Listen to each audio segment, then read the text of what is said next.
ಮಹಿಳಾ ಮತ್ತು ಮಕ್ಕಳ ಕಲ್ಯಾಣ ಇಲಾಖೆಯಲ್ಲಿ ಸಮಗ್ರ ಶಿಶು ಅಭಿವೃದ್ಧಿ ಯೋಜನೆ ಗರ್ಭಿಣಿ ಬಾಣಂತಿಯರು ಕಿಶೋರಿಯರು ಹಾಗೂ 6 ವರ್ಷದೊಳಗಿನ ಮಕ್ಕಳಿಗೆ ಪೌಷ್ಟಿಕಾಹಾರ ಪೂರೈಕೆ ಸೇರಿದಂತೆ ಆರೋಗ್ಯದ ಮೇಲೆ ನಿಗಾ ವಹಿಸಲು ರೂಪಿಸಲಾಗಿದೆ. ಆದರೆ ಫೇಸ್ ಕ್ಯಾಪ್ಚರ್ ಸಮಸ್ಯೆಯಿಂದ ಸಾಕಷ್ಟು ಫಲಾನುಭವಿಗಳು ಸೌಲಭ್ಯ ಸಿಗದೆ ಕೆಲವು ತಿಂಗಳಿನಿಂದ ಪರದಾಡುತ್ತಿದ್ದಾರೆ. ಪ್ರತಿ ತಿಂಗಳು 5ರೊಳಗೆ ಅಂಗನವಾಡಿ ವ್ಯಾಪ್ತಿಯ ಎಲ್ಲ ಅರ್ಹ ಫಲಾನುಭವಿಗಳ ಫೇಸ್ ಕ್ಯಾಪ್ಚರ್ ಮಾಡಿ ದಾಖಲೆ ಸಲ್ಲಿಸಿದರೆ ಮಾತ್ರ ಪೌಷ್ಟಿಕಾಹಾರ ಸರಬರಾಜು ಆಗಲಿದೆ. ಆದರೆ ಎಲ್ಲ ಕಡೆ ಮೊಬೈಲ್ ನೆಟ್ವರ್ಕ್ ಸರಿಯಾಗಿ ಕೆಲಸ ಮಾಡುವುದಿಲ್ಲ. ಕೆಲವು ಬಾರಿ ಆಧಾರ್ಗೆ ಲಿಂಕ್ ಆದ ಫೋನ್ ನಂಬರ್ ಇರೋದಿಲ್ಲ. ಅದನ್ನು ದೃಢಪಡಿಸಲು OTP ಬರುವುದಿಲ್ಲ. ಕೆಲವರ ಮೊಬೈಲ್ ಚಾಲ್ತಿಯಲ್ಲೇ ಇರಲ್ಲ. ಆಗ ಫಲಾನುಭವಿಗಳೇ ನೀವೇ ರೀಚಾರ್ಜ್ ಮಾಡಿಸಿ ಎಂದು ಕೇಳುವ ನಿದರ್ಶನಗಳು ಇವೆ.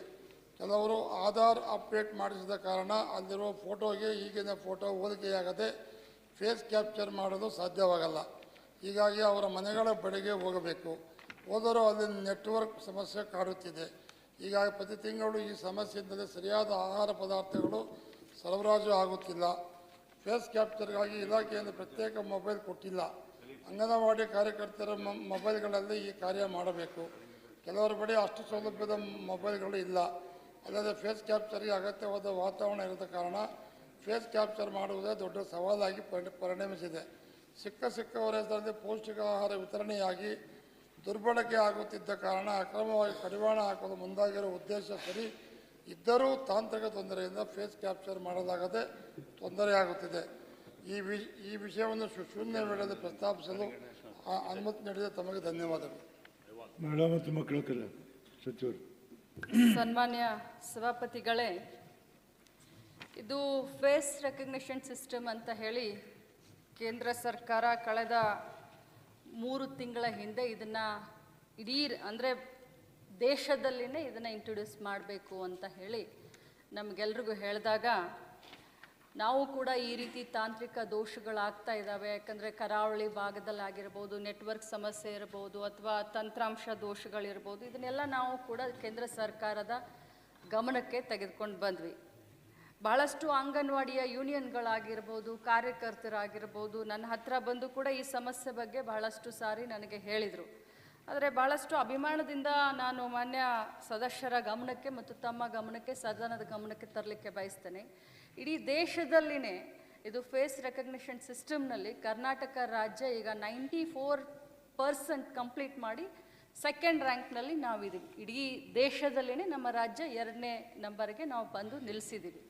ಇದು ಹೇಗೆ ಸಾಧ್ಯ ಆಯಿತು ಅಂದರೆ ಇದು ನಮ್ಮ ಆಡಳಿತದಲ್ಲಿ ಸ್ವಲ್ಪ ಸುಧಾರಣೆಯನ್ನು ತೆಗೆದುಕೊಂಡು ಬರಬೇಕು ಅಂತ ಹೇಳಿಕೊಂಡು ಏನು ಅಧಿಕಾರಿಗಳ ಒಂದು ಇದು ಮತ್ತು ನಮ್ಮ ಕಾರ್ಯಕರ್ತರ ಒಂದು ಸಹಕಾರದಿಂದ ಈಗಾಗಲೇ ನಾವು 94% ಕಂಪ್ಲೀಟ್ ಮಾಡಿದ್ದೀವಿ. ಇನ್ನು ಮಾನ್ಯ ಸದಸ್ಯರಿಗೆ ಹೇಳಲಿಕ್ಕೆ ಬಯಸ್ತೇನೆ, ಇದರ ಒಂದು ಉಪಯೋಗ ಏನು ಅಂತ ಹೇಳಿದ್ರೆ ಪದೇ ಪದೇ ನಮ್ಮ ಇಲಾಖೆ ಭಾಳಷ್ಟು ಅವ್ಯವಹಾರಗಳಾಗ್ತವೆ, ಭಾಳಷ್ಟು ಬೋಗಸ್ ಈ ಒಂದು ದಿನಸಿ ಸಾಮಾನುಗಳನ್ನು ಬಹಳಷ್ಟು ಬೋಗಸ್ ಆಗಿ ಕೊಡ್ತಾರೆ ಅಂತ ಬಹಳಷ್ಟು ದಿನದಿಂದ ನಮ್ಮ ಇಲಾಖೆಯ ಮೇಲೆ ಒಂದು ಆರೋಪ ಬರ್ತಾಯಿತ್ತು.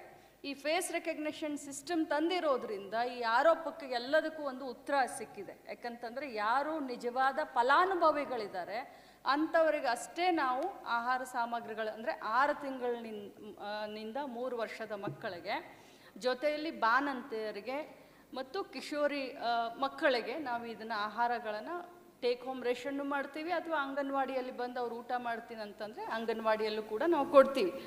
ಮೊದಲನೇದಾಗಿ ಈ ಒಂದು ಆರೋಪಕ್ಕೆ ನಾವು ಹೊರಗೆ ಬರಬೇಕು ಅಂತ ಹೇಳಿ ನಾನು ಕೂಡ ಭಾಳಷ್ಟು ಸ್ಟ್ರಿಕ್ಟಾಗಿ ಇಡೀ ರಾಜ್ಯದಲ್ಲಿ ಈ ಫೇಸ್ ರೆಕಗ್ನಿಷನ್ ಸಿಸ್ಟಮನ್ನು ತೆಗೆದುಕೊಂಡು ಬಂದಿದ್ದೀನಿ.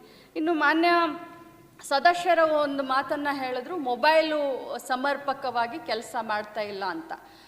ಕಳೆದ 1 ವರ್ಷದ ಹಿಂದೆ ಏನು ನಮ್ಮ ಸರ್ಕಾರ ಬಂದ ಮೇಲೆ ಕಳೆದ 1 ವರ್ಷದ ಹಿಂದೆ ಹೊಸದಾಗಿ ಮೊಬೈಲನ್ನು ನಾನು ಇಡೀ ರಾಜ್ಯದಲ್ಲಿ ನಮ್ಮ ಕಾರ್ಯಕರ್ತರಿಗೆ ಹೊಸದಾಗಿ ಮೊಬೈಲನ್ನು ಕೊಟ್ಟಿದ್ದೇನೆ.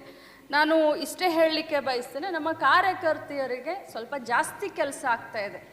ಸಭಾಪತಿಗಳೇ, ಈ ಫೇಸ್ ರೆಕಗ್ನಿಷನ್ ಸಿಸ್ಟಮ್ ತಂದಿರೋದ್ರಿಂದ ಕಾರ್ಯಕರ್ತರಿಗೆ ಜಾಸ್ತಿ ಕೆಲಸ ಆಗ್ತಾ ಇದೆ. ಅದನ್ನೇ ನಾವು ಮನಸ್ಸಿನಲ್ಲಿ ಇಟ್ಕೊಂಡು ಈ ಕಾರ್ಯಕರ್ತೆಯರನ್ನ ಏನು BLO ಕೆಲಸಕ್ಕೆ, ಇಲೆಕ್ಷನ್ ಕೆಲಸಕ್ಕೆ ಏನು ನಾವು ಉಪಯೋಗ ಮಾಡ್ತಾ ಇದ್ವಿ, ಯಾವುದೇ ಸರ್ಕಾರ ಬಂದರೂ ಕೂಡ ಅದನ್ನು ಈ ಬಾರಿ ನಾವು ಇಲೆಕ್ಷನ್ನಲ್ಲಿ ಅವರಿಗೆ ವಿನಾಯಿತಿಯನ್ನು ಕೊಡಿಸುವಂಥ ಕೆಲಸ ಮಾಡಿದ್ದೀವಿ. ಇದನ್ನು ರಾಜ್ಯ ಸರ್ಕಾರ ಮತ್ತು ಕೇಂದ್ರ ಸರ್ಕಾರದ ಒಂದು ಜಂಟಿ ನಿರ್ದೇಶನದ ಮೇಲೆ, ಈಗ ಫೇಸ್ ರೆಕಗ್ನೇಷನ್ನಲ್ಲಿ ನಾವು ಅವ್ರನ್ನ ಗುರುತಿಸಲಿಲ್ಲ ಅಂತಂದರೆ, ಮೊಬೈಲ್ ನಂಬರ್ನ ಆಧಾರ್ಗೆ ಲಿಂಕ್ ಮಾಡಲಿಲ್ಲ ಅಂತಂದರೆ, ನಮಗೆ ಕೇಂದ್ರ ಸರ್ಕಾರದಿಂದ ಬರುವಂಥ ಅಕ್ಕಿ ಮತ್ತು ಗೋಧಿ ಏನು ಆಹಾರ ಬರುತ್ತೆ ಅದು ನಮಗೆ ಬರೋದಿಲ್ಲ. So this is very important. ಪಾರದರ್ಶಕತೆಯನ್ನು ತರಲಿಕ್ಕೆ ಮತ್ತು ಕೇಂದ್ರ ಸರ್ಕಾರದಿಂದ ಈ ICDS ಪ್ರೋಗ್ರಾಮ್ನಲ್ಲಿ ನಮಗೆ ಆಹಾರವನ್ನು ತೆಗೆದುಕೊಳ್ಳೋಕ್ಕೆ, ಸೊ ಇದನ್ನು ನಾವು ಮಾಡಲೇಬೇಕಾಗಿದೆ. ಆದರೆ ಇನ್ನೂ ಸರಳೀಕೃತ ಮಾಡಲಿಕ್ಕೆ ಬರೀ 3 ತಿಂಗಳಾಗಿದೆ. ತಂತ್ರಾಂಶದಲ್ಲಿ ಇನ್ನೂ ಗಣನೀಯವಾಗಿ ಬದಲಾವಣೆಯನ್ನು ತರಲಿಕ್ಕೆ, ಇನ್ನೂ ಸರಳೀಕೃತ ಮಾಡಲಿಕ್ಕೆ ನಾವು ಪ್ರಯತ್ನ ಮಾಡ್ತೀವಿ.